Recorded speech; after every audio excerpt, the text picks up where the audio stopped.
But I'm not playing a game, sir. It's been cold. Like, what do you expect? It's been 20 degrees, sir.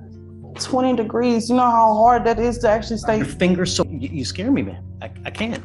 They're all very violent cases now, you know.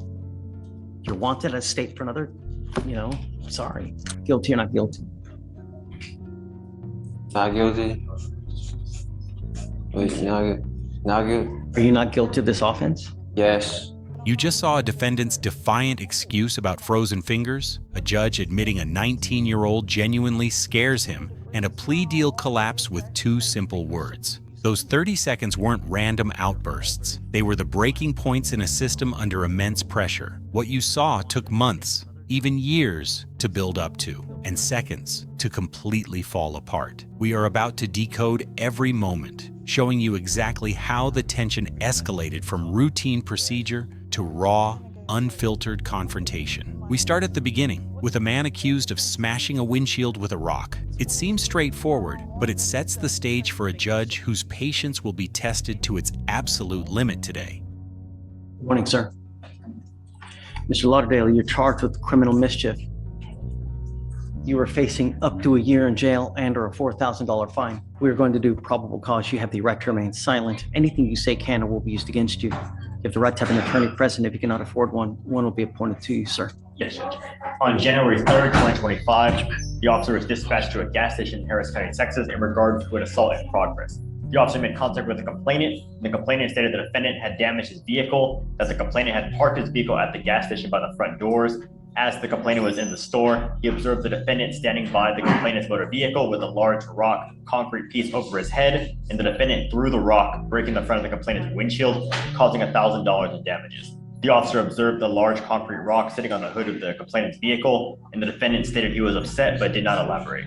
Mr. Lauderdale, I'm going to find that there's probable cause to go forward with your case. You missed court, and I issued a warrant for your arrest. I'm going to recall that warrant now, but if you miss court again, it's not going to go well. Do you understand? Do you need a lawyer? Can I give you a lawyer? I need you to talk to me. I don't want you to pick up any new cases. I want you to be nice. Do not go back to this McDonald's. Do you understand? Do not go back to this McDonald's. Your Honor, it's a gas station. Oh, where is it? I thought you said it was a McDonald's. A gas station on Belfort Street. Okay, please don't go back to this gas station. Do not pick up any new cases. Do not be a danger to my public. Do you understand? Okay, so if you please provide him a lawyer. All right, I'm gonna have you take a seat in the jury box while I find you a lawyer, okay? Please, yeah, sit it.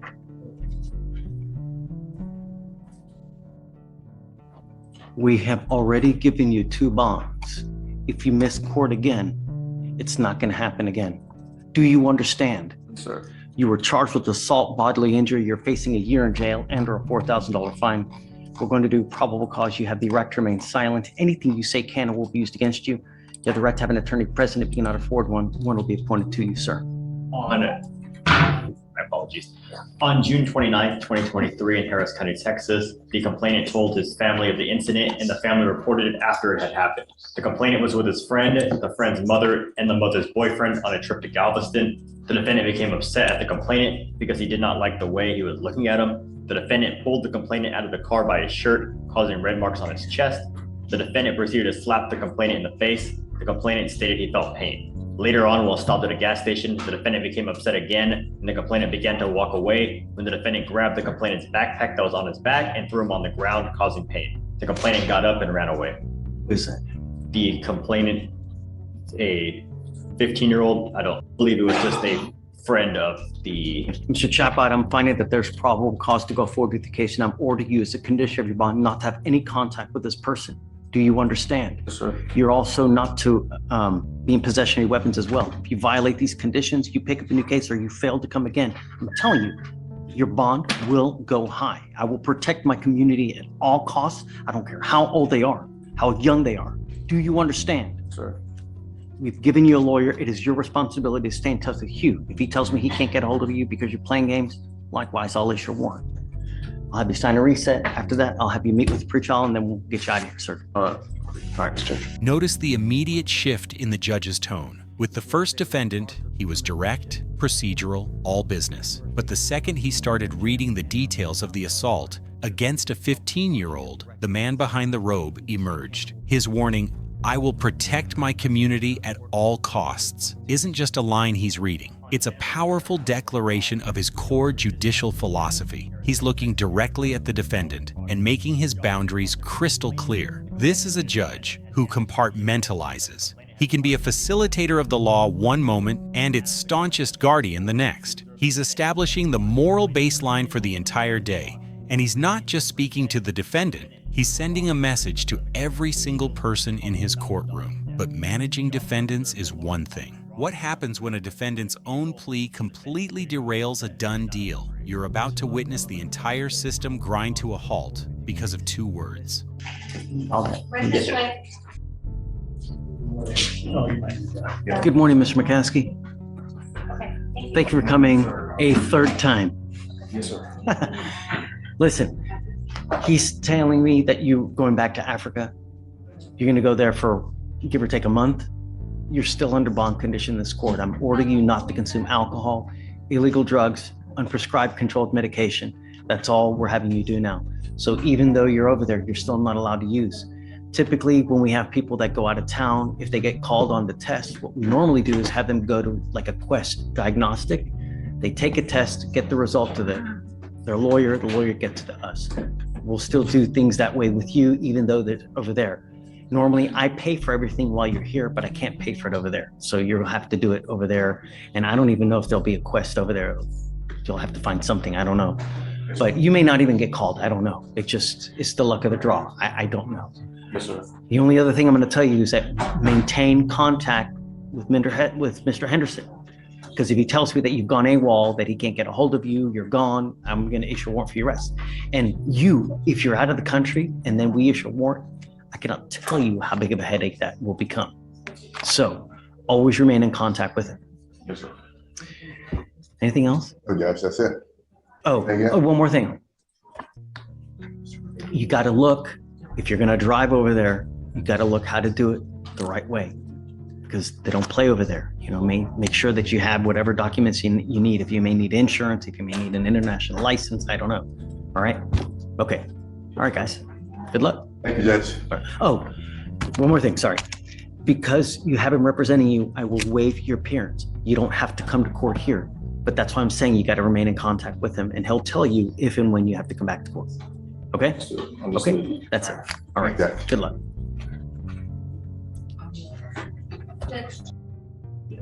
Good morning, Mr. Austin.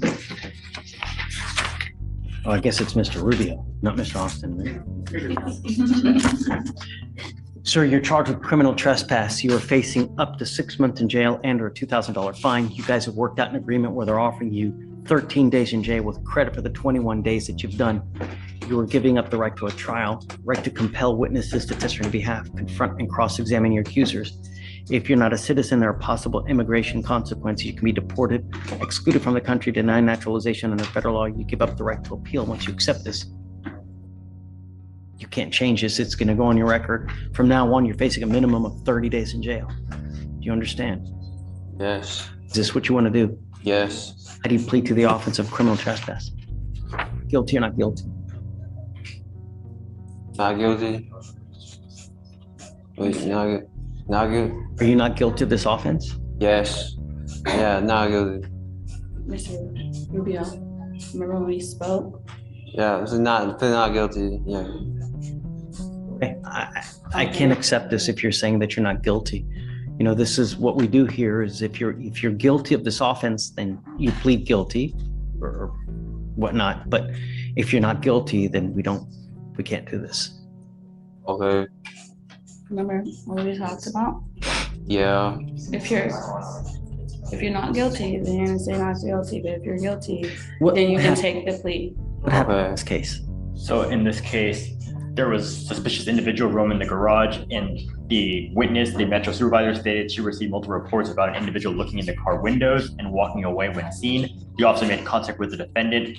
The defendant was previously issued trespass warnings of the same property on August 14, 2024 and August 27, 2024. The defendant stated he had returned to Park and Ride because he has nowhere else to go. So where was this location exactly? A Park and Ride at 1030 West Grand Parkway. Did you understand what they Yes. said? Yes. Based on what he said, are you guilty or not guilty? Not guilty.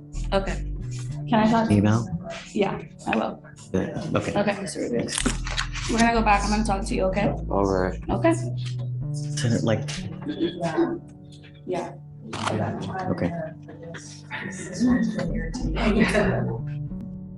How are you? I'm Law Judge, how are you?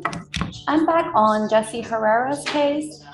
Just checked with the state and the accident report was finally shared with us yesterday. Okay. So I think that's what we were getting the officer to Yes, get Judge, the yes, accident report, and we and were able we to get it now yesterday. have it. Okay. So with that said, I did already submit mitigation packet. Now I'll let them know we have accident report so we can go ahead and move forward getting into the DWI PTI When program. you set it like a week to see whether they accept or deny? Well, I had already emailed them and I got it emailed back, but I was waiting on the accident report before moving forward after reviewing it to make sure we're gonna go that direction. So we did get accepted into it. I got the email last week, late last week as well on that one, but I was still. You tell me, what do you want now? I just wanted to give you an update, Judge, to let you know that we're good to go now. I have everything I need. So now I'm happy with moving forward with the DWI PTI route. Okay. But I just wanted to kind of update the court because I know that's what we're. How long do you want now? Now that I have that, maybe if I could just do a regular setting, Judge, to make sure I get everything notarized and turned in and Okay, all that taken care but of. that's the last setting. Yeah. What, has he done a TRAS yet? I'm sorry? Has he done a TRAS yet?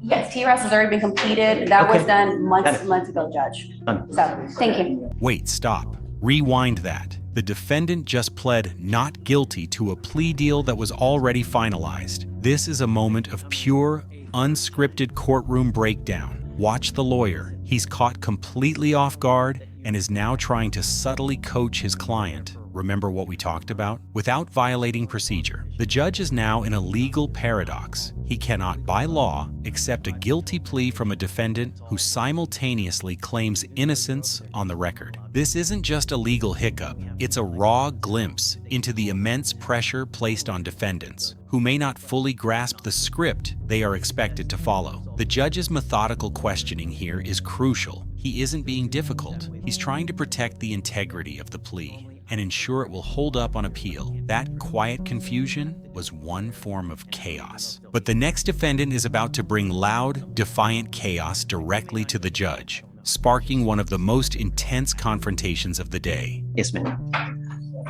Miss Young, come on up. Good evening, morning.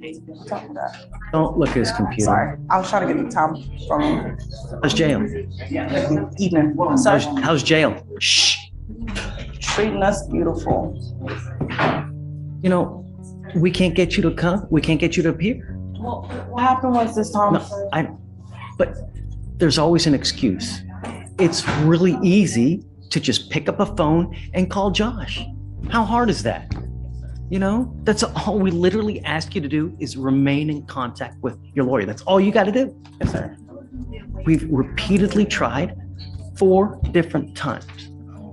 Your lawyer's asking me to let you out to get in this program, but I know if I let you out, you're just gonna No, sir. take off. I'll do the program. That's not the problem, sir. Honestly, with the phone situation, that's how he has a whole different number since last time I came. I don't even have that number anymore. And with the transportation part, I don't have a car. So the way I move around is either using the bus or my feet, sir. And last time that I did come, I came on my own. No one told me to come. No one called me. I knew I ended up missing it, and I came. Unless you're wearing orange. That's the only time we see you. No, You sir. don't- I turned myself in. I came in myself after I missed my court date, and I came in by myself. I can't give you a date, but if you look on there, I sat here and waited till everybody even left. Guys, did she turn herself in or she got arrested? Can you tell? If you turn yourself in, I that came would to make me court. very happy. But if you just got arrested and that's why we have you, Sir. No, sir. I came to court. Young, she's on the jail doc. Last page, I think.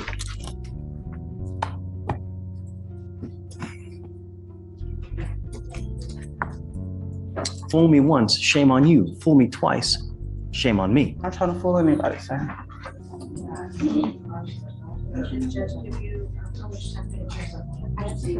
Are you able to look that up for me? It's also yeah. Okay. The date Is it on there? Because it was like 2 days. Yeah, like it was 2 days after my court date. I came. No one called me. I just knew I missed it, and I didn't have a ride. But I made sure to get up there because that's how I got my date reset the first time.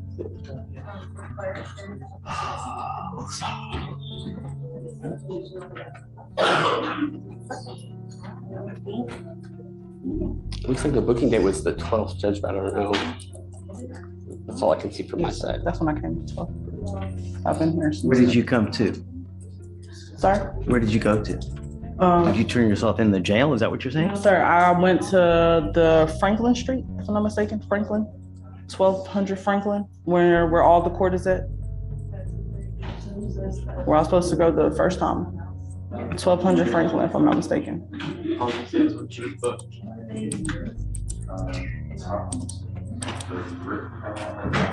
was on Sunday though. Was it over the weekend? Honestly, I don't even remember what day.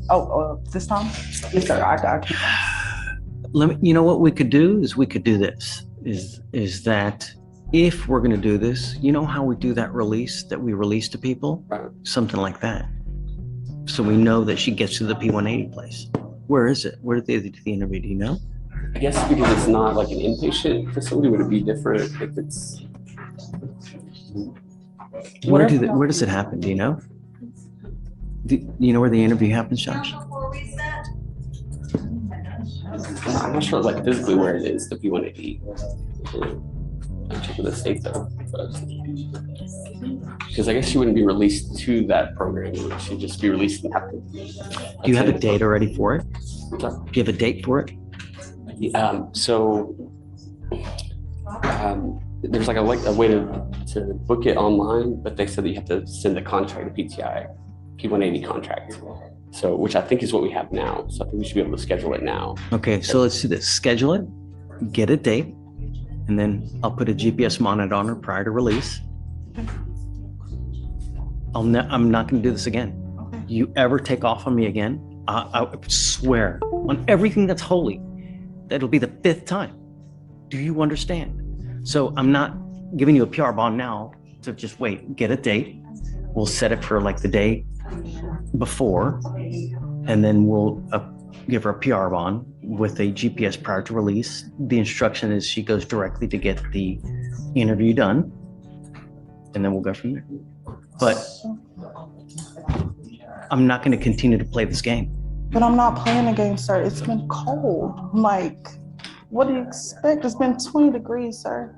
20 degrees. You know how hard that is to actually stay. Your finger's so frozen that you can't make a phone call? Sir, I just got the phone. That's what I'm telling you. If you need resources, we can give it to you. If you need a phone, if you need a tablet, if you need food, we have resources to give you. But you take off, you don't call, you don't come to court. So what are we supposed to think? And we just can't keep, I've got 4 different times. I can't continue to do the same thing. We'll get the schedule. All right, do it and we'll see. This is the moment from the preview, but hearing the buildup makes it even more powerful. Fool me once, shame on you. Fool me twice, shame on me. The judge is literally reciting a history of broken trust, listing 4 separate times she failed to comply. But her response is what ignites the explosion. It's been 20 degrees, your finger's so frozen that you can't make a phone call? This isn't an excuse. It's a direct challenge to the judge's intelligence and authority. You can see the shift on his face the second she says it. He goes from a frustrated judge to a person who feels he's being played for a fool. His decision to use a GPS monitor isn't just about tracking her location. It's a strategic move. It's a final, undeniable leash on her compliance, removing her ability to offer any more excuses. This was a psychological battle of wills, and the judge just checkmated her. That was a battle of defiance. Next, you'll see a battle of identity, when a defendant corrects the judge on a small detail that means everything to him. Okay. You ready? Just get ready. When they get older, it's... We got Mr. Morris, Mr. Robinson. Morris and Robinson. Good morning, guys. All right, so tell me what we're doing with these gentlemen. We're reading extradition on both of them, Judge. Okay. So Mr. Morris, Yes. Oh, you saying Mr. Morris's? you are wanted out of the state of Louisiana for failure to register as a sex offender. Are you waiting for formal extradition? Yes. Hey, Judge, I have a question. Shoot. Since the charge originated out of Harris County like 40 years ago, since I served time here since in the state of Texas, since they've been trying to make me sign up for this in Louisiana. So what this is it looks like they filed a charge out of Louisiana, right? And they issued a warrant for one reason or the other, probably a failure to appear. It could be just a new warrant that, Dave, do you have any? My best guess, because I don't have the underlying offense, but the originating offense that required him to register as a sex offender did come from Harris County, but they might have had some evidence that he either resided there or had an appearance in Louisiana. Perhaps it got transferred over there. Right, and so for some. Or no, I mean, that wouldn't work. I don't know. I have no idea. They give us so limited information here on what the underlying case. We don't even fight the underlying case. All we do is establish who you are and whether you want to fight extradition or not. Right, Really. thank you. And you are Sidney Robinson? So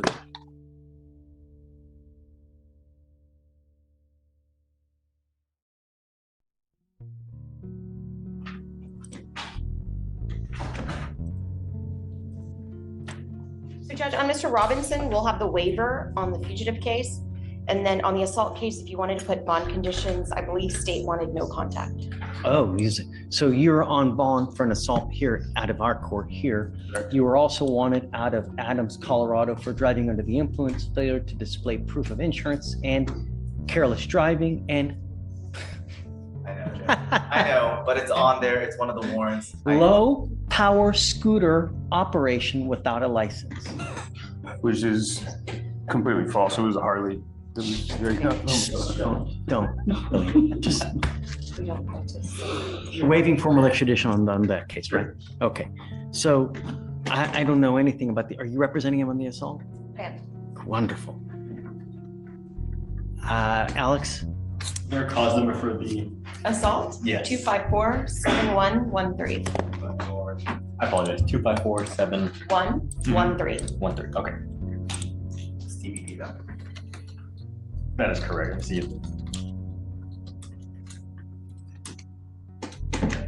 Okay, I can tell you the facts of the case, Your Honor, if you want to hear those. So on the assault, the officers were dispatched to a welfare check at a residence in Harris County, Texas, in response to a disturbance. The caller, the witness, was met by the officer, and she said she kept hearing the female saying, "Stop it." The complainant stated she went to an upstairs bedroom and slept, and that the defendant entered the room, grabbed her by the throat, and lifted her off her feet. The complainant stated she did not have pain or impede breath due to the fact that she was very intoxicated and could not feel anything at all at that moment. Did you say she was very intoxicated? She was very intoxicated at that moment.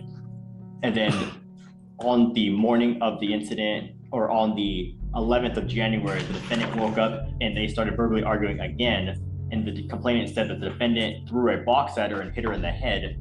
And the complainant said the defendant began to chase her in the backyard. And while she was in the corner of the backyard, the defendant ran towards her, threw her down in the mud, and began choking her with his hands.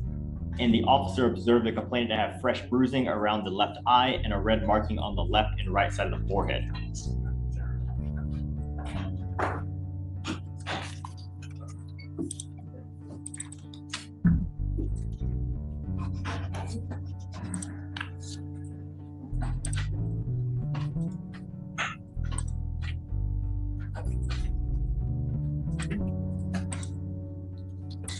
Okay, Mr. Robinson, I'm going to find that there's probable cause to go forward on your assault case.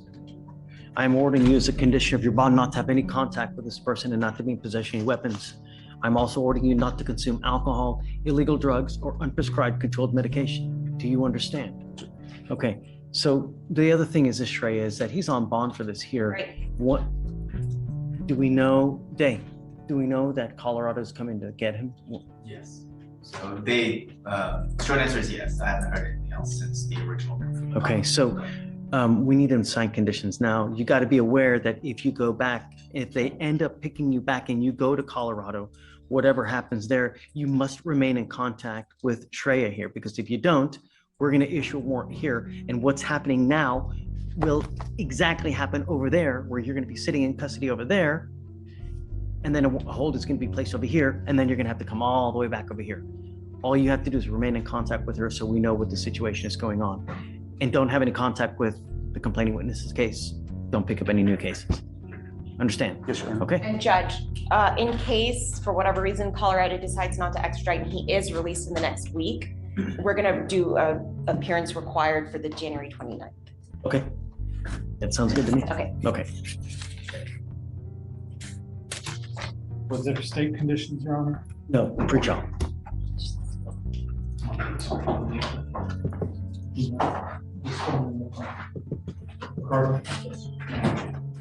It was a Harley. Pay very close attention to that moment. In a situation where this man has zero power, he's being extradited to another state and can't fight it, why correct the judge on such a minor detail? Because it's the only thing he can control. He can't change the warrant, he can't change his circumstances, but he can control the narrative of his own story, even if it's just one word. It's a powerful psychological impulse to reclaim a piece of his identity and dignity. The judge's slight smile shows he understands this perfectly. It's a brief, humanizing moment sandwiched between the bureaucratic processing of cases. It's a reminder that these aren't just case numbers. They are individuals trying to hold on to a piece of themselves. But this small moment of humanity is about to be completely overshadowed by a shocking confession from the judge himself.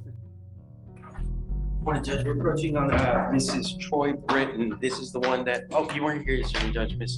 Judge Jackson was here yesterday. We were trying to do something, but I asked to bring my client here so she could know what's going on. So Judge, the original approach yesterday, while Judge Jackson filled in, was the man jurisdiction requested an extension of 2 days, which she granted because he's 2 days and you typically do that. But Ricardo wanted the accused to come to court so that it could be a more formal understanding of what's happening. And during that time for this morning, is Ricardo's not telling me she is wanting to have a bond set by the court. State as opposed.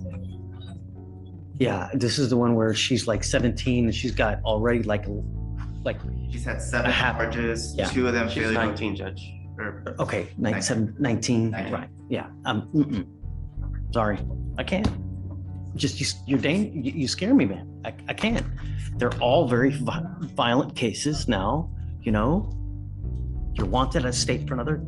You know, sorry. Judge, if I may, Sure. in talking to my client, you know, she's made valid points to me, and of course, I'm just.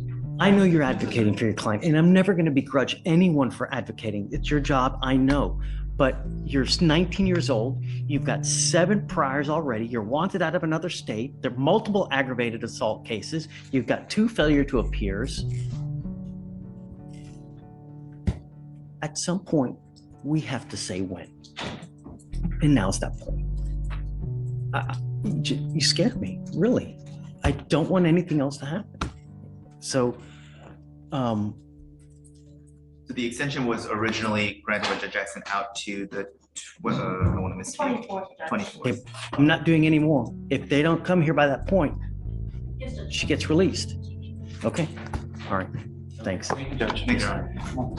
What the judge just said is something you will almost never hear spoken in open court. You scare me, man. He is no longer addressing the attorney. He is verbalizing a deep, visceral reaction to the defendant. This isn't about legal procedure. It's a moment of chilling candor. Think about what it takes to unnerve a judge who has seen thousands of cases. The file reads, 19 years old, 7 prior charges, multiple aggravated assaults, and already wanted in another state. The judge is looking at a pattern of escalating violence that the system has repeatedly failed to contain. His fear isn't for himself. It's the fear of what this person is capable of doing to the community. He's seeing a trajectory so destructive that it cuts through the legal formalities. This wasn't a ruling. It was a raw, human assessment of danger. The judge just revealed his fear of future violence. Now watch what happens when a defendant is accused of committing a new crime with the victim of their previous one. Oh, How you doing, Judge? Hey, man. Hey, I got Bo here.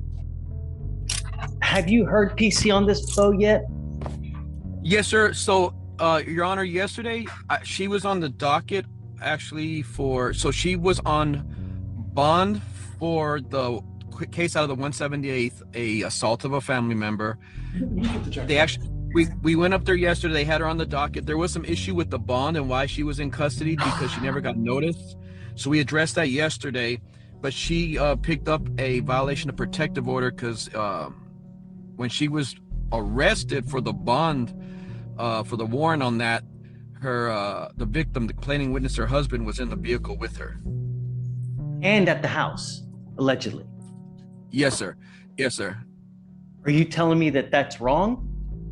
No, sir, that is correct. And that is correct. Because the only thing I'm doing is no contact, no drugs, no alcohol, and no weapons. That's all I did. Yes, sir. If I may add, Your Honor, the prosecutors yesterday did call. They spoke with the victim who wanted the order lifted. Judge Susan Brown was covering the 178th. She said she was going to she was keeping it in place where she could not go to the home, but she was allowing contact. Okay, I'll mirror her order then. Yes, sir. And I don't know, has a MOAP been granted in this case? Do you see if a MOAP is in Ms. Esquivel's case?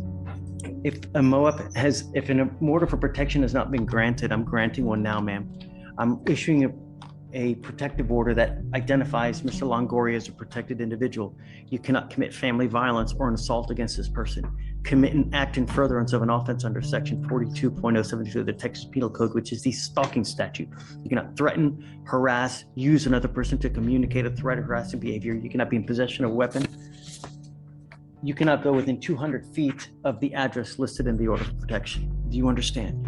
Yes, Your Honor. If you violate this court order, I'm telling you, at that point, you're going to get hit probably with another felony. It's not hard. Now, you've got a great lawyer. Listen to him and he'll take care of you. Because you have a lawyer, I will waive your appearance, but it is your responsibility to stay in touch with him. If he tells me he can't get a hold of you, I'm going to issue a warrant for your arrest. All right? I understand. Yes, Your Honor. So we'll have you take a seat. We'll craft all the orders. We'll have you sign it. And then after that, you're free to go. Okay. Would All you right. like me to sit? You can go out there. Bo, do you want the same date as the felony? Yes, sir. Please, Your Honor. Done. Okay. Okay, Thank man. you, Judge. Thanks. Take care. You too.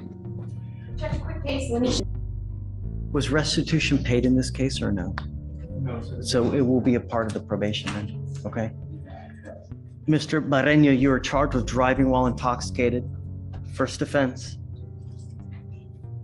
It's charged with the 0.15, right? Yes. Okay. Is it true or untrue that you had a breath alcohol concentration of a 0.15 or above? Faith. Okay, true to the enhancement.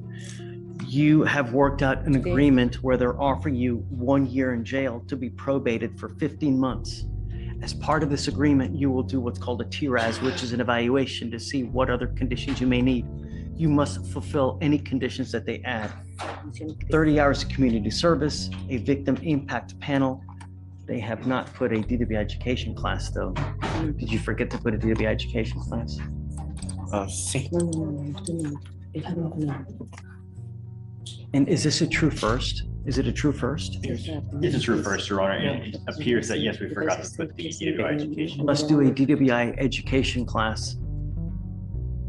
1 victim impact panel, no drugs, no alcohol, $250 in restitution to the complaining witness.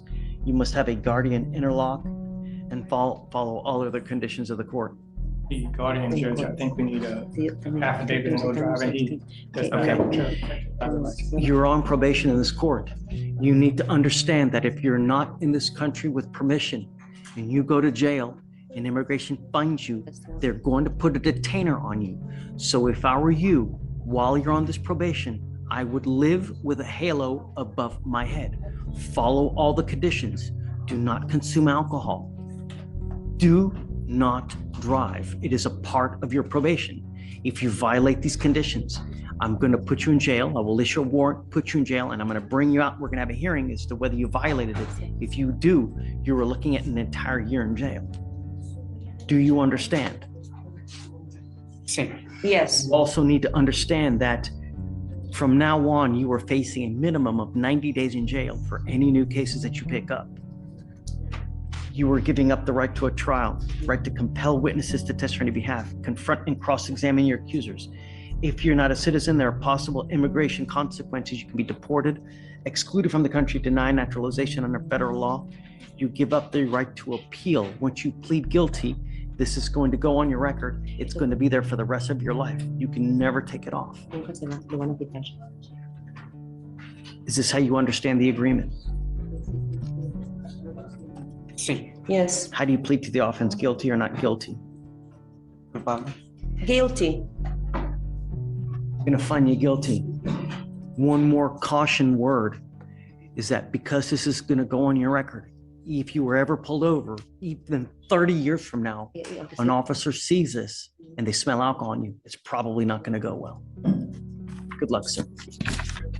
Take it to your ass already, Judge. Okay, so whatever. Okay, good luck. The prosecutor just set a perfect legal trap, and the defense attorney had no choice but to step in it. Listen to the exchange again. Are you telling me that that's wrong? The only possible answer was the one the lawyer gave. No, sir, that is correct. The defendant was caught in the car with the very person the court ordered her to stay away from. There is no defense for that. But what makes this fascinating is the underlying dynamic. The victim is the one who wants the protective order lifted. This is the tragic, complicated cycle of domestic violence playing out in real time. The court tries to enforce separation for safety, but the powerful emotional bonds often pull the parties back together, creating a legal paradox for the judge. He has to balance the stated wishes of the victim against his duty to protect that same victim from potential future harm. Violating an order is one thing. But next, we see a defendant who violated public safety not once, but twice, forcing the judge to deliver a chilling warning about his future. Yes, sir. Oh, I'm sorry. It's because we have the interpreter here. It's a Spanish plea also for Pichu.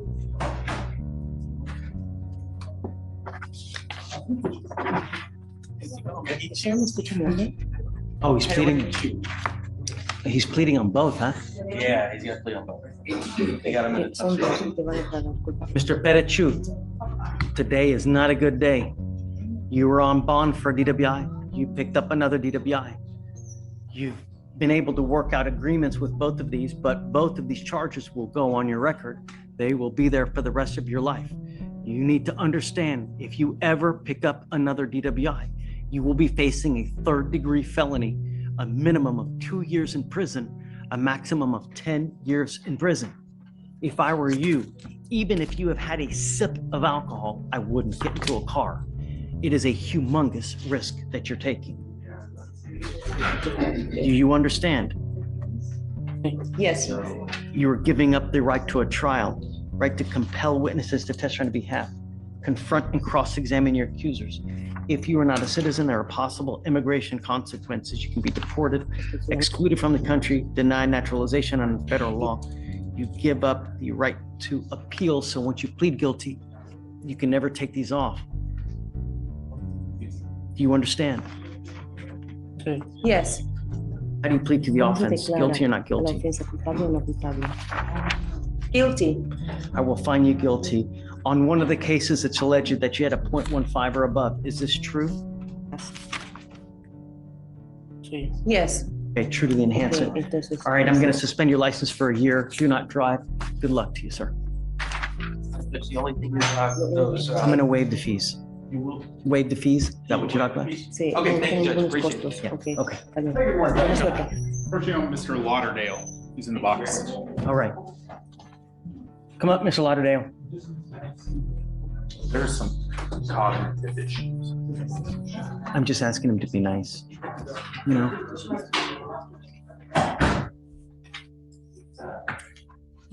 Mr. Lauderdale, be nice. It's not hard. Self-control. I've given you a lawyer. You have to stay in contact with him.